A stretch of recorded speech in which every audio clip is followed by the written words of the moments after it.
അന്ന് 2018 പ്രളയത്തിന് ശേഷം സംസ്ഥാന സർക്കാർ അന്നത്തെ ഒരു തീരുമാനം ഉണ്ടായിരുന്നു. വലിയ രീതിയിൽ മുഖ്യമന്ത്രിയുടെ CMDRFിലേക്ക് വലിയ രീതിയിൽ പണം എത്തുകയും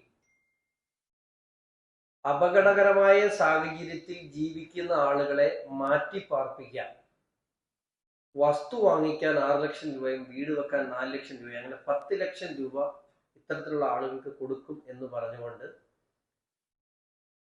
സർക്കാർ ഒരു തീരുമാനമെടുത്തു. കോട്ടയം ജില്ലയിൽ ആ ലിസ്റ്റിലുള്ളത് 138 പേരാണ് എൻ്റെ അറിവിൽ. ഇന്ന് വരെയും കഴിഞ്ഞ 8 വർഷത്തിനിടയിൽ ഒരാളെ പോലും മാറ്റി പാർപ്പിക്കാൻ നടപടി സ്വീകരിച്ചിട്ടില്ല.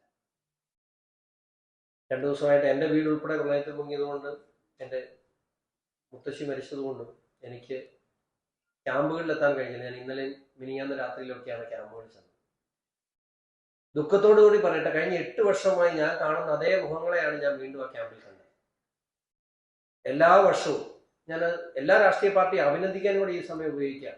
ഇവിടെ ഒരു സർക്കാർ സംവിധാനം പൂർണ്ണമായി പരാജയപ്പെടുമ്പോൾ, അത് BJP ആകട്ടെ, അത് ഇവിടുത്തെ മറ്റ് ഇടത് വലത് രാഷ്ട്രീയ പാർട്ടികളാകട്ടെ, പ്രാദേശികമായിട്ടുള്ള രാഷ്ട്രീയ പാർട്ടികൾ മുൻകൈ എടുത്തുകൊണ്ട് അവിടെ എത്തിച്ചു കൊടുക്കുന്ന ഭക്ഷണവും അവിടെ എത്തിച്ചു കൊടുക്കുന്ന ക്രമീകരണങ്ങളും ഇല്ല എങ്കിൽ ഈ നാട്ടിൽ പ്രളയത്തിൽ കുടുങ്ങുന്ന അല്ലെങ്കിൽ പ്രളയത്തിന്റെ ഭവിഷ്യത്ത് അനുഭവിക്കുന്ന ഓരോരുത്തരും പട്ടിണി കിടക്കേണ്ട സാഹചര്യമാണ് ഇന്ന് ഈ രാജ്യത്ത്, ഇന്ന് ഈ സംസ്ഥാനത്ത് നിലവിലുള്ളത്.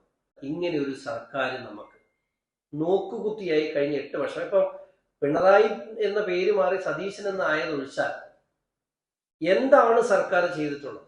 ഞാൻ പറഞ്ഞില്ലേ, ഈ ജില്ലയിൽ മാത്രം 138 പേരെ ഉരുൾപൊട്ടൽ ബാധിത പ്രദേശങ്ങളിൽ നിന്ന് മാത്രം മാറ്റി പാർപ്പിക്കുക. ഏത് സമയം, ഞാൻ പറയട്ടെ, ഇന്ന് മഴ തുടരുകയാണ്, ഇന്ന് രാത്രി ആ ആളുകൾ ക്യാമ്പിലല്ലാതെ വീട്ടിലാണ് കിടക്കുന്നതെങ്കിൽ അവർക്ക് ജീവന് നാളെ രാവിലെ ഉണ്ടാകുമെന്ന് ഉറപ്പില്ല. അങ്ങനെ ഒരു ഉറപ്പുമില്ലാതെ ഈ നാട്ടിൽ കുറെ കുടുംബങ്ങൾ കഴിയാണ് കഴിഞ്ഞ 8-9 വർഷമായി. അപ്പൊ സർക്കാർ കഴിഞ്ഞ ദിവസം മുഖ്യമന്ത്രി ചോദിച്ചൊരു കാര്യമുണ്ട്, ഈ കാലാവസ്ഥയിൽ വന്നിട്ടുള്ള ഈ വ്യതിയാനത്തെ ഞങ്ങൾക്ക് എന്ത് ചെയ്യാൻ പറ്റും? പിന്നെ ഇത് ഞങ്ങളോട് ചോദിക്കാനാണ്. പിന്നെ എന്താണ് സർക്കാർ?